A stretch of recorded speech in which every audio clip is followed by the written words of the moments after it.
Well, indefinite detention certainly is tantamount to torture, and that's the case under Convention Against Torture, Cruel, Inhuman and Degrading Treatment. I think if people are held in prolonged detention, which is defined as 15 days or more, then this is tantamount to torture.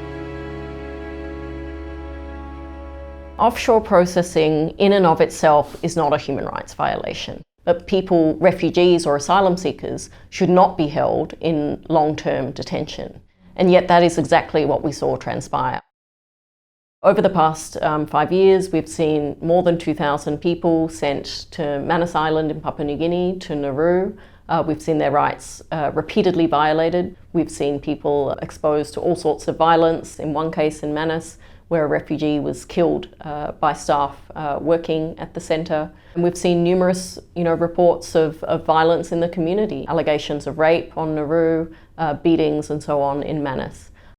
My colleague visited Nauru. He found it extremely difficult. He's an expert who has worked on children in detention all around the world, including in refugee camps in Lebanon, in Jordan, in Turkey. And he said, on Nauru, there was just this complete despair. And he said, I've never been in a situation where such young children are talking about self-harm or are talking about suicide or wanting to end their life. There's something extremely troubling when a 9-year-old says, I want to set myself on fire. And yet, the conditions on Nauru that they've been under have pushed them to this breaking point. Australia's offshore processing policies are all about deterrence, and so they're all about making life so miserable for people on Manus and Nauru that people will give up, and they will give up their asylum claim and that they will return home to their countries. Now, what that doesn't take into consideration is the fact that the vast majority of these people are indeed refugees. They can't return to their home countries. The reason why Australia does it is that it feels like it needs to keep these people there as a symbol of deterrence, to deter other boats from coming to Australia. But even when, those boats were at their highest point in 2012, in early 2013, before the policy was introduced, this was not a crisis. It was a manufactured crisis. So every time a boat came, there would be, a particular response from newspapers, from media.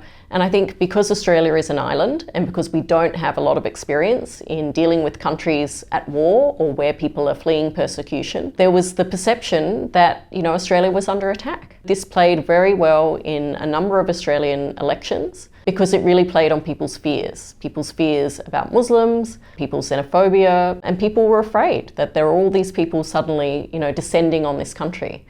We're not saying open the border and let everyone in, but we're saying that under the Refugee Convention, Australia has obligations and you need to give everyone who comes a fair process.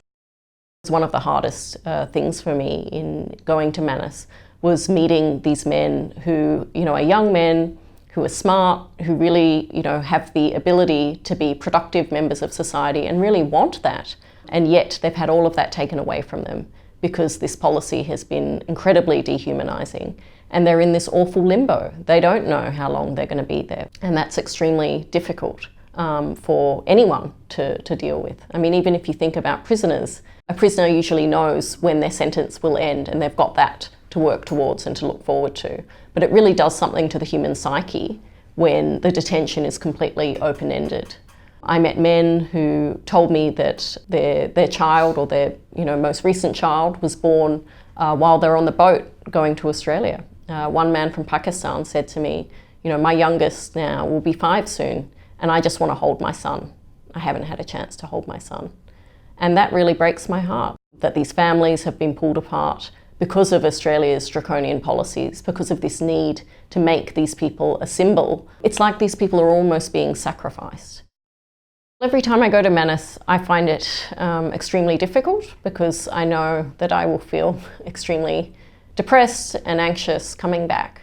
But I know that my depression and anxiety is nothing compared to what these men are facing every day in that situation. So it's important to go there. It's important to show support for these people and to document exactly what is going on.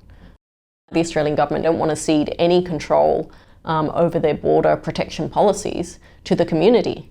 But the reality is, if you want to make these policies successful, if you want to make refugee resettlement successful, then you need to involve the public.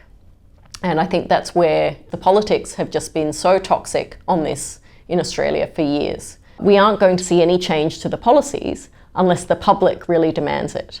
So now is the time for the Australian public to say enough is enough. We might have supported offshore processing, but we did not agree to send these people to these remote Pacific islands for them to stay there in these horrific conditions for 5 years. It's like this is a horrible human experiment that has no end. No one could go to Manus Island and meet some of the guys that I met and say that this policy is okay. I mean, how can you sit across from someone who hasn't met their son and who just dreams of meeting their 5-year-old son and say that this policy is fine and that we need to have this policy in order to protect our borders? It's completely nonsensical.